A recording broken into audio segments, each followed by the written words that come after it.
Goeiedag julle en welkom by ons waarheidprogram. Dis hier waar ons Abba Vader se woord oopgrawe en gaan navors om te kyk wat is die prentjie wat hy vir ons wil teken. Geen doktrines, geen opinies, net sy een suiwer waarheid. Ons het in ons vorige program bietjie gaan kyk na die fees van Kersfees. Waaroor hierdie fees gaan en so 'n bietjie agtergrond daaroor gegee. Vandag gaan ons kyk na een van hierdie simbole van hierdie fees, die Kersboom. Nou het jy al gewonder, hoekom jy's 'n boom? Wat is die storie agter die boom? Waar het dit begin? Het jy al agtergekom as hierdie fees nader kruip en jy stap in 'n winkelsentrum, dan is die eerste ding wat jy sien, dis die eerste simbool wat hulle opslaan, is die Kersboom. In ons huise is dit ook so, nee, dis die eerste simbool wat opgaan, is die Kersboom. Hoekom jy's 'n boom? Kom ons kyk saam met Prof Gerry, wat is die waarheid?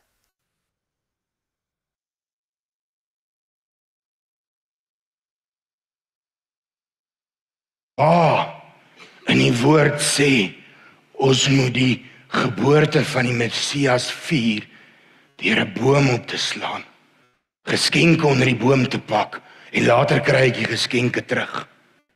Gaan kyk ons na die heidense gebruik en dan maak dit baie sin, want wat hulle gedoen het, hulle het hulle afgod gehad en dan bring hulle die geskenke. They brought gifts and offerings to these gods. En dan het hulle die geskenke neergesit en dan die gode daarna gekyk en dan 'n paar dae later kon hulle dit weer terugvat en dit self vat.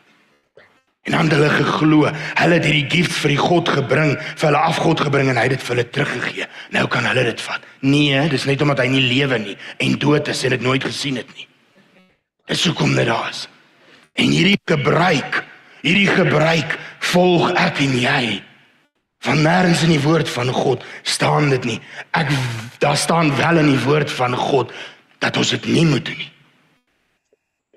Daar staan wel in die woord van God dat weet jy, moenie hierdie heidense rou gebruike, moenie deel word van hierdie heidense afgodsdiens nie. Ek lees gou vir jou en dan wil ek dit vir 'n tweede keer lees terwyl ek dit vir jou illustreer. Jeremia 10 vers 2. So sê die Here, maak julle nie gewend aan die weg van die heidene nie en skrik nie vir die tekens van die hemel omdat die heidene daarvoor skrik nie, want die insettinge beteken die instellings van die volke, as jy gaan kyk na die oorspronklike vertaling, want die insettinge van die volke is nietigheid, want 'n boom kap hulle uit 'n bos uit. Die handewerk van die ambagsman met die byl, hulle versier dit met silwer en goud. Dan maak hulle dit vas met spykers en hamers, dat dit nie waggel nie. Kyk, kom ons lees gou. Hulle gaan kap 'n boom uit die bos uit. Wat sê die woord van God? Hulle versier hom met silwer en goud. En hulle sit vir hom voetjies aan dat hy nie waggel nie.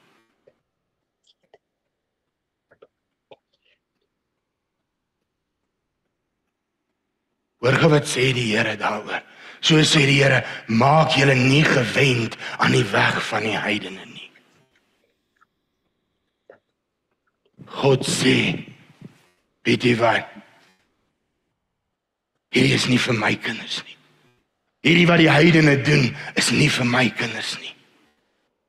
Is dit nie snaaks, dat wanneer ons die woord van God lees, en ons kyk na die feeste wat God ingestel het, wat hierdie rigtingwysers is op Jesus wat kom, en as God sê, maar hou my Sabbat, en rus, en jy sal my blessing ontvang, dan is ons so vinnig om te sê, jy sê moet pas op hoor, dat jy nie wetties, pas op vir wat? Pas op om in die blessings van God in te stap. Maar hierdie heidense feeste verkondig ons met 'n passie. Is dit nie snaaks hoe die wêreld en die vyand ons gebrainwash het en ons kinders gebrainwash het met hierdie ding nie?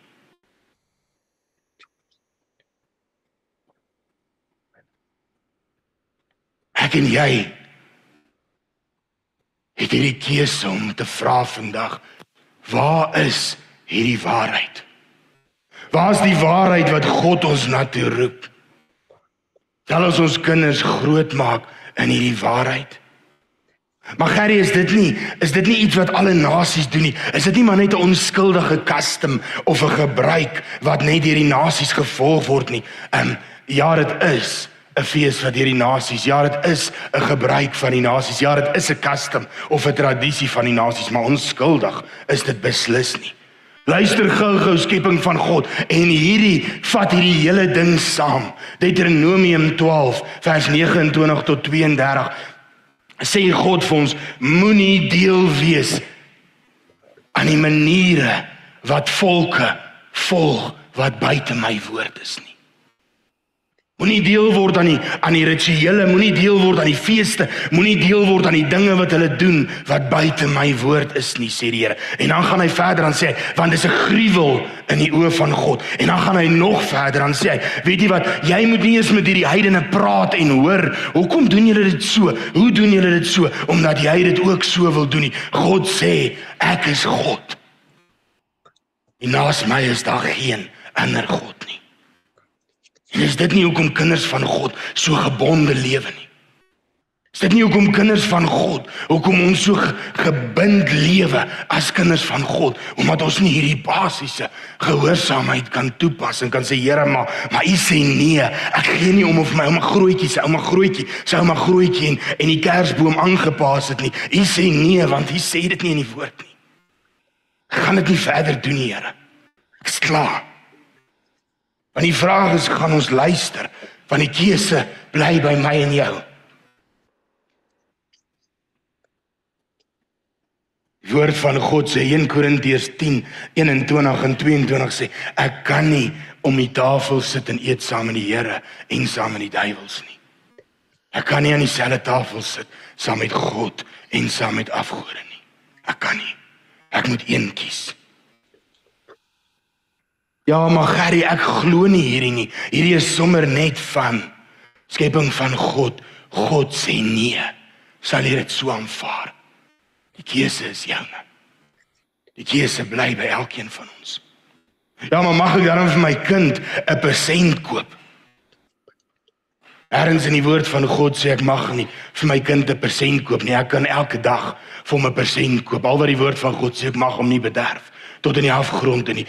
Mag ek vir hom iets koop? Ja. Ek mag vir hom 'n persent koop. Moet ek dit koppel aan 'n heidense fees van Kersfees? Beslis nie. Beslis nie. Die woord van God sê nee. Die vraag wat ons vir mekaar moet vra, waar in die Bybel staan daar dat die mense vir mekaar geskenke gekoop het toe Jesus gebore is? Hulle het vir hom gebring, maar vir mekaar staan nie daar nie. Jy sal dit nie daar kry nie. Mag ek vir my kind iets koop omdat ek vir hom wil sê mooi met iets, of omdat ek vir hom wil dankie sê, of sommer net omdat ek lief is vir hom? Verseker kan ek. Verseker kan ek. Maar ek gaan dit nie koppel aan 'n heidense afgodsfees nie. Verseker nie. En ek sluit af met hierdie. Ons staan in Israel voor die Western Wall, wat hulle noem die Kotel. En ons staan en kyk na hierdie Joodse mans wat voor hierdie muur staan en hulle bid tot hierdie muur en hulle sê maar God se Ruach, God se Heilige Gees lewe in hierdie muur. En ons staan baie keer, as ons dit op TV sien, staan ons en lag. En sê, hoorie, waar val hierdie ouens uit? Dink hulle nou regtig God wat lewe, hierdie lewendige God het sy gees in 'n muur in, terwyl hulle vir die muur staan en bid. En die woord van God sê, 1 Korintiërs 6 vers 19, hierdie is die tempel waar die Heilige Gees woon. So weet jy wat, ja, hy is verseker nie in 'n muur nie.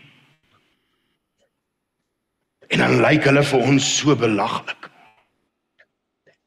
Maar ek wonder as hulle van die muur af omdraai na ons toe.